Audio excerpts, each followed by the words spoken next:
Hi friends, this is your pal Scott Garibay, and today we are going to talk about Dungeons & Dragons, and specifically the Dungeons & Dragons television show, Stranger Things, the Stranger Things show, which highly features Dungeons & Dragons. Today we're going to continue to talk about Stranger Things Season 1, Episode 6. We're going to look at it through, we're going to do some Dungeons & Dragons observations through the lens of Will Byers. So we continue looking at Stranger Things, Season 1, Episode 6, The Monster. And at this point, let's pick it up with 11. So 11's been hiding in the Wheeler's home. So no one knows she's there except Mike, right? So literally, Nancy doesn't know she's there.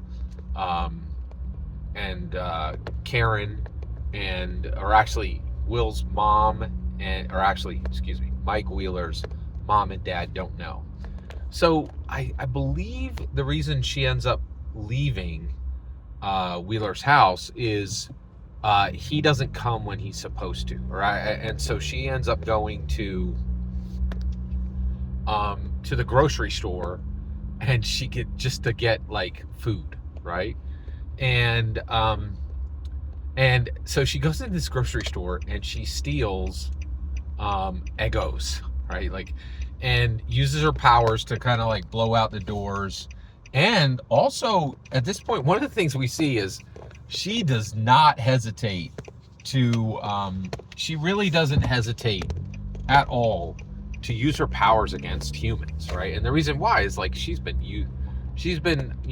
built to spy on Russians and like assassinate people at I think there's one point like where it's pretty clear she either spies on somebody or she may have like killed someone, at length, at distance, right? Like she is a tool of the American government through Project MK Ultra, which ironically was actually a real project, which is pretty wild, right? And so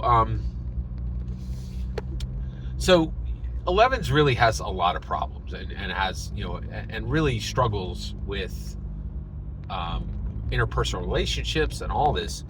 And what's really interesting is 11 is, so Mike, Dustin, and Lucas are all looking to 11 to find Will, right? And also 11 is meeting this friend group who is now under incredible strain, specifically because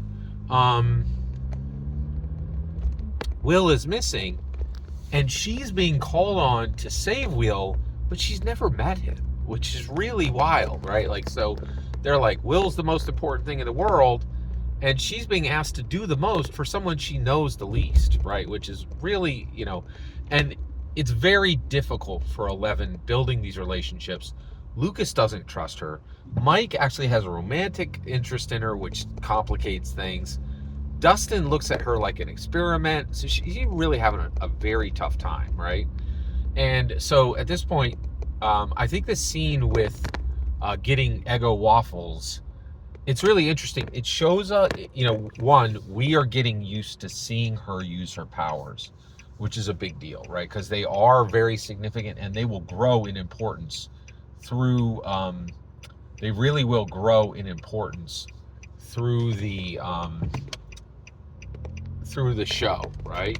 But we're getting to see her powers, right?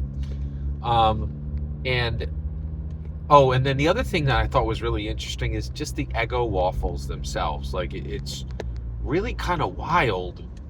Like when one of the biggest things with 11 is she didn't grow up normal, right? She was stolen from her mother at birth, and then she was raised in this super alien format. And I think there's so much there, okay? Like, so she is, she's going to get these blueberry Eggo waffles are like the biggest thing in the world to her, and she really wants these and she really likes these, right? And the reason why is she's had virtually nothing. She's had no genuine care. She's been treated almost like an animal, if not a science experiment, her entire life. She's had no one who's ever genuinely loved her. she had no siblings, and every child around her has been this major competitor, right? And so I just was really fascinated by, and then we see her just getting Eggo waffles, and it's just this one remnant saying, hey, this is important to me, I want this, and no one's going to keep it from me, right? And her not being socialized, right? What's also extremely interesting is, like, Mike Wheeler, right? Like, oh, my mom, oh, she's such a pain in the butt. Oh, my dad, he's such a pain in the butt. Oh, my sister, she's such a pain in the butt. And you're like, dude, you have no idea what you have, right? You have a father who isn't the best father in the world, but he's there every day, and he's working hard to put food on the table. There has never been a single day of your life where there wasn't clothes on your back, food in the fridge, and a roof over your head. And I think the Duffer Brothers just reminded everyone, don't take these things for granted. You do, but you shouldn't, right? You really should. You don't understand how much you have, right? And I really, and Mike Wheeler, it's so clear that he's just exasperated by his father, exasperated by his mother, exasperated by his sister. Oh, he's so put upon, And the reality is, no, man, you are just outrageously ungrateful, right? And we can, and that becomes extremely clear in the juxtaposition of 11, right? So really, really fascinating. I find it extremely fascinating. I find it very, very fascinating, how all of this rolls out, and what a powerful job Stranger Things does at just illuminating a lot of things, even in our modern lives. Every single word you just heard in this video is my humble opinion. Nothing more, nothing less. The important part is when I get to hear your humble opinion. When you get in the comments and send your traffic. Please consider subscribing, and have a fetch millennium.